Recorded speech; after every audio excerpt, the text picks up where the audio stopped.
Okay, our next presentation is moving on to type of topic with antibody-drug conjugates, and Julie Coronella is actually here to make the presentation. She's the director of research at Navi Laboratories, and we talked to getting caught up again. But there's been a lot of activity in the world of antibody-drug conjugates, and we both agreed that the whole field is gaining more traction, and more products are being developed in this area. So we're very excited to have her presentation on newer developments in antibody-drug conjugates, target and payload. Thank you, Julie.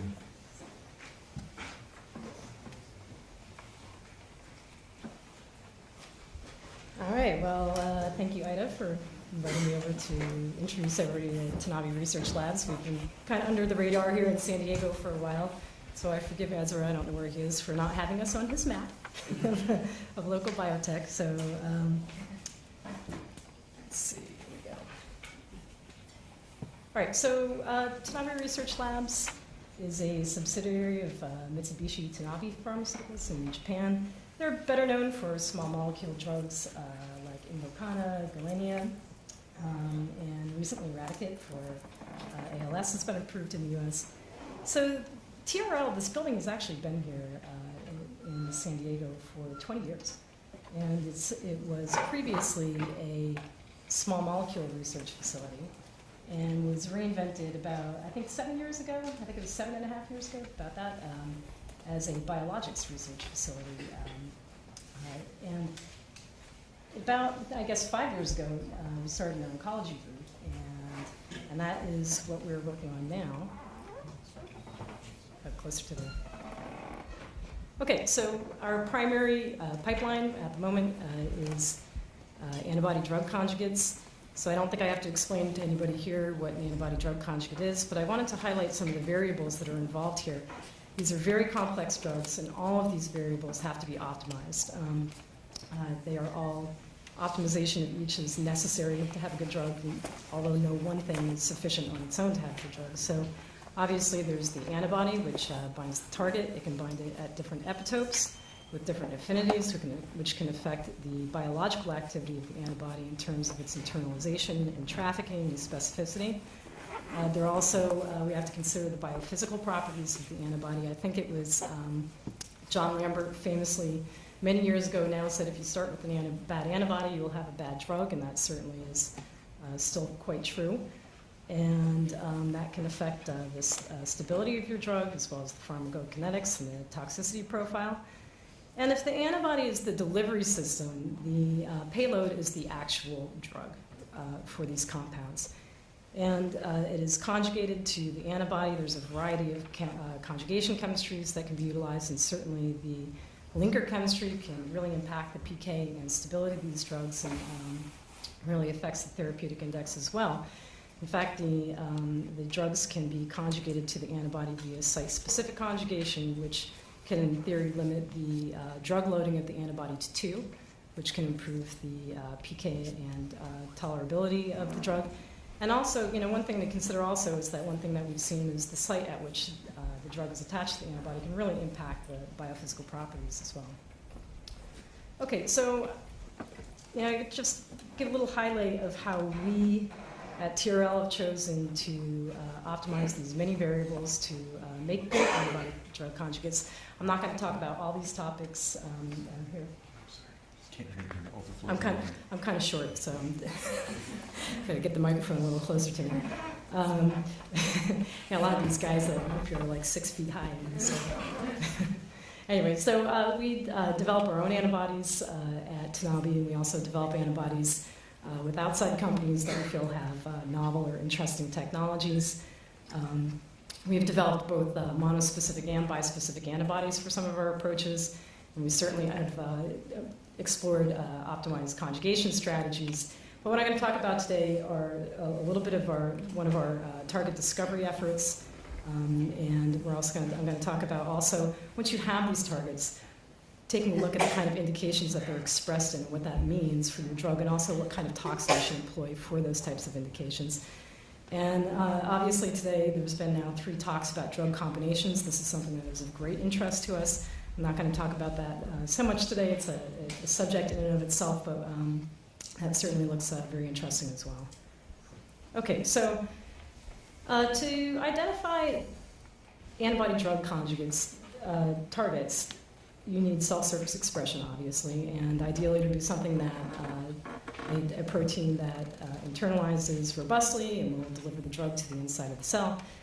And ideally, there will be more of it on the tumor than on the normal tissue, and all this will combine to allow delivery of an effective dose to the tumor before either on or off-target toxicity is encountered. And so there's been a really quiet explosion of antibody-drug conjugates in the last few years. So a lot has changed since the original approval of Mylotarg.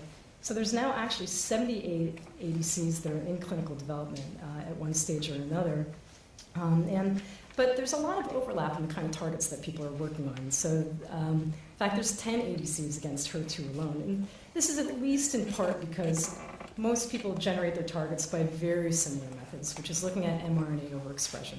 So you're looking for targets that have overexpression in the tumor relative to normal tissues. And it's most often done by RNA. So either historically through AFI data or now more recently through RNA-seq data. And it tends to, regardless of the analysis methods, it tends to generate fairly similar target lists.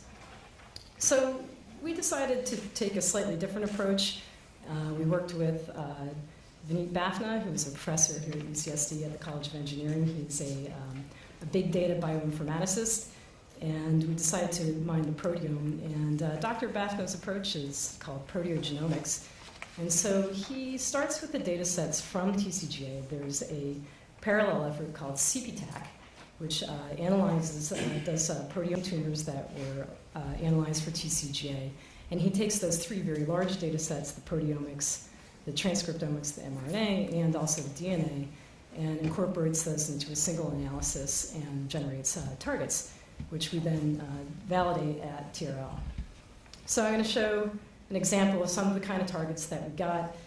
Certainly identified many membrane targets, plasma membrane targets, some of which are from the usual cast of characters that you might identify from mRNA expression, some of which were not. And I will say that the proteogenomic analysis was very complex. And while we found it a really valuable orthogonal tool for target discovery, I would say, though, that the validation of targets is a little complicated at this point because there's not that much representation of normal tissue samples in the proteomic databases at this point, and hopefully that'll change in the future. Okay, so here's one example of a protein that came out of that effort. So this is GPA33, and you can see it on the left-hand panel. That's a proteomics analysis. This was a protein that was overexpressed in colon cancer relative to the normal tissues that were present in the database. And you can see relative to EGFR, it's quite a bit more highly expressed than EGFR in colorectal and other cancers as well. But when we looked at the mRNA, we actually saw a completely different picture. So this is an example of a target that we might not have picked out of an RNA screen, where you can see in the red is the colorectal tumors, but the blue next to it are the normal colon. And the RNA levels are just as high in the normal tissue as in the cancer.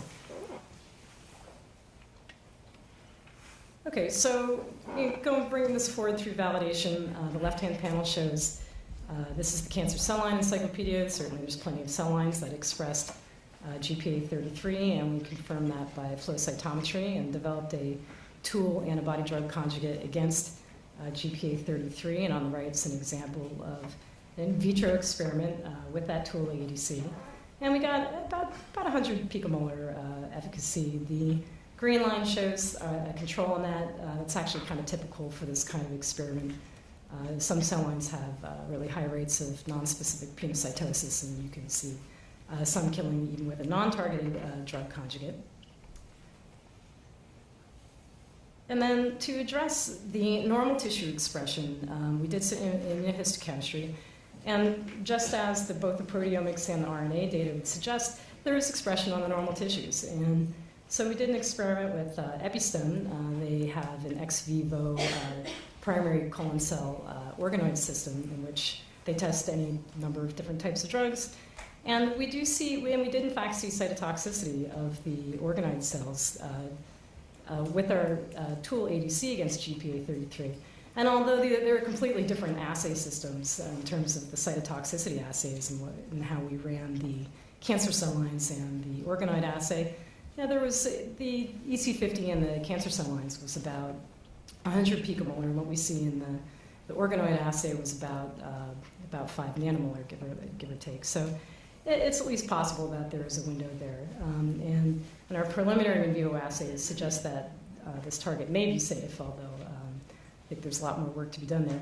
But the point of this is really to illustrate we're very familiar with targets which looked great on paper and ended up being completely lethal in animals, and actually the opposite as well. We have looked at some targets that looked terrible on paper and ended up being quite safe and effective. And so the point being, these target discovery tools, although they're valuable, ultimately both the safety and efficacy have to be determined empirically.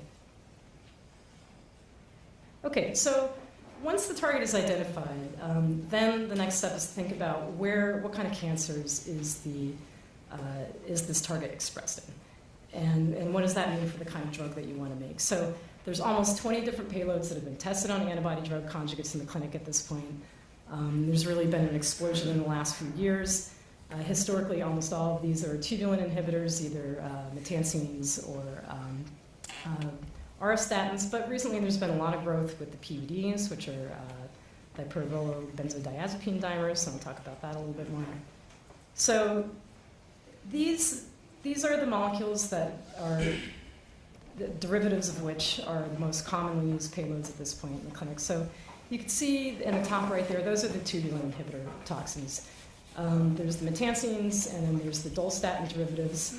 And let me just say, you have not lived until you've seen George Pettit from Arizona State show his slides of scuba diving and discovering dolstatin from sea hares. And then we have the DNA binders, which are the PBD. Those are the pyrrolobenzodiazepine dimers. They're DNA cross-linking agents. There's also cleatromycin and duocarmycin, which are DNA binders, and also the topoisomerase inhibitors, such as SM38, and there's actually others as well. Okay, so one of the things to consider here is where that mechanism of action might be active in different indications. And when I first started this work, there was this idea that maybe tubulin inhibitors wouldn't be active in some cancers, but it wasn't really clear that perhaps the target-mediated delivery would overcome some of the resistance that has been seen in some of these agents, and I think that is not the case. So if you look at in the blue boxes there, I'll call the tubulin inhibitor-sensitive cancers. These are taxane-sensitive cancers, non-small cell lung cancer, ovarian and breast. And you can see, in the far right column, there's the number of ADCs that have shown some evidence of clinical activity and have advanced. And the second number is the number that have failed in that indication for any number of reasons. But you can see overall it's about 50% success rate, which is pretty good. But if you look then down in the second group, I'll call the tubulin inhibitor insensitive cancers, where taxanes are not used so commonly, like gastric and colorectal. There's certainly others. I couldn't list every cancer on here that I looked at for this analysis. But up to this point, there really is no evidence of clinical activity for antibody-drug conjugates that employ tubulin inhibitor payloads. And I also threw in pancreatic cancer in there, which is kind of a special case because nothing works in pancreas cancer up to this point. And certainly the antibody-drug conjugates have been no exception. And I should say nothing works, certainly Abraxane works, so it's nominally a taxane-sensitive cancer, but so far the drug conjugates have not been active. Okay, so taking a look at the PBDs from MedImmune. So these PBDs were discovered at University College London, and a spin-off company, Spirogen, which is now part of MedImmune. And the most advanced drug conjugate that uses this technology is Rova-T, which is used in small cell lung cancer. And it actually had pretty remarkable activity, and these were this was in the second line setting, so these were resistant patients. And they had a 50% response rate, and so it's really quite encouraging. And that registrational trial, I think, has been going since for about 2 years, I think now. I'll have to check the start date on that, but so probably news from that soon. Okay, so we entered into a collaboration with MetaMoon a little over 2 years ago, and as shown here is some validation data that we did with these compounds, and we did the same thing that everybody does, looking at a different platform, which is we put the toxin on Herceptin. And you can see in the left panel, on the blue line, the far left line there, is Herceptin with a PBD on it, and it's really quite active as compared to Herceptin with an R-statin on it. So it's about a log increase in activity in vitro. But where you really see the payoff of these drugs is when you go in vivo. And this is one example of a xenograft model. The red line showed the PBD conjugated ADC.